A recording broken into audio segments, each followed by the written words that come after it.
Assalamualaikum warahmatullahi wabarakatuh. Kami dari kelompok 10 ingin menjawab pertanyaan dari rekan-rekan sekalian tentang materi kami yang berjudul Akuntansi Sosial Ekonomi. Pertanyaan dari kelompok 2 yaitu, adakah teknik-teknik pelaporan dalam laporan aspek sosial ekonomi? Ya, ada. Untuk melaporkan aspek sosial ekonomi yang diakibatkan perusahaan, ada beberapa teknik pelaporan yaitu yang pertama, pengungkapan dalam surat kepada pemegang saham, baik dalam bentuk laporan tahunan maupun dalam bentuk laporan lainnya. Yang kedua adalah pengungkapan dalam catatan atas laporan keuangan, dan yang ketiga adalah dibuat dalam perkiraan tambahan, misalnya melalui adanya penyisihan kerusakan, biaya pemeliharaan lingkungan, dan sebagainya. Pelaporan ini mencakup informasi yang menyangkut dampak positif dan negatif yang ditimbulkan oleh perusahaan. Selanjutnya pertanyaan dari kelompok 4 yaitu bagaimana penerapan akuntansi sosial ekonomi di Indonesia. Di Indonesia sendiri saat ini perusahaan-perusahaan yang telah berdiri menunjukkan bahwa masih sangat rendah dalam melakukan pengungkapan aspek sosial ekonominya. Karena di Indonesia bentuk akuntansi ini belum memiliki standar yang baku, sehingga pelaporannya bersifat sementara. Beda dengan di negara-negara maju yang sudah melakukan ekonomi akuntansi sosial ini dan diterapkan, bahkan sudah sangat lazim bagi perusahaan-perusahaan yang besar. Karena kebijakan untuk mengambil hati publik atau secara sukarela maupun rekomendasi, bahkan kewajiban dan regulator itu sendiri. Assalamualaikum warahmatullahi wabarakatuh. Saya Mustakfir akan menjawab pertanyaan dari kelompok 6 yang pertanyaannya sebutkan tujuan dari akuntansi sosial tersebut. Ada 3 tujuan dari akuntansi sosial, yaitu yang pertama mengidentifikasi dan mengukur kontribusi sosial neto periodik suatu perusahaan yang meliputi bukan hanya manfaat dan biaya sosial yang diinternalisasikan ke perusahaan, namun juga timbul dari eksternalitas yang mempengaruhi segmen-segmen yang berbeda.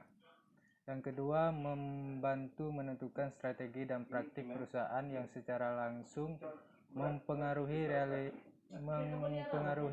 relativitas sumber daya dan status individu, masyarakat dan segmen-segmen sosial adalah konsisten dengan prioritas sosial yang diberikan secara luas pada satu pihak dan aspirasi individu pada pihak lain. Yang ketiga, memberikan dengan cara optimal kepada semua kelompok sosial informasi yang relevan tentang tujuan, kebijakan, program, strategi, dan kontribusi suatu perusahaan terhadap tujuan-tujuan sosial perusahaan. Terima kasih. Assalamualaikum warahmatullahi wabarakatuh. Di sini saya akan menjawab pertanyaan dari kelompok 8, yaitu bagaimana tanggung jawab sosial di Indonesia. Tanggung jawab sosial dan etika perusahaan di Indonesia sebenarnya tidak perlu diragukan lagi. Mengapa? Karena hal ini sudah dibuktikan mulai dari keterlibatan perusahaan baik secara langsung maupun melalui jalur pemerintahan.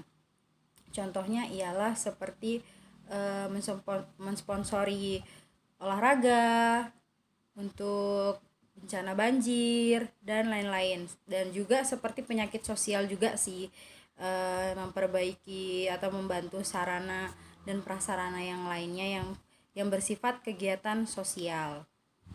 Baiklah, selanjutnya saya akan menjawab pertanyaan dari kelompok 12, yaitu jelaskan manfaat akuntansi sosial.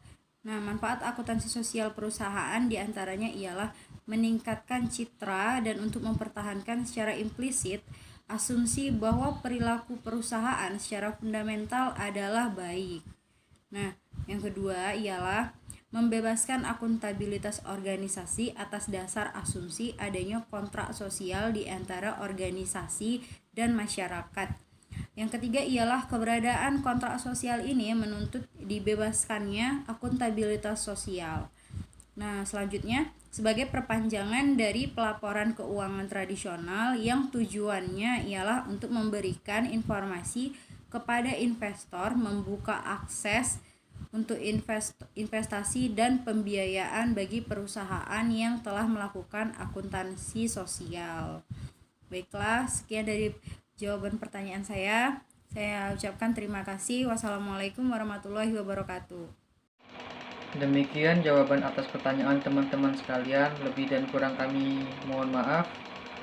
Assalamualaikum warahmatullahi wabarakatuh.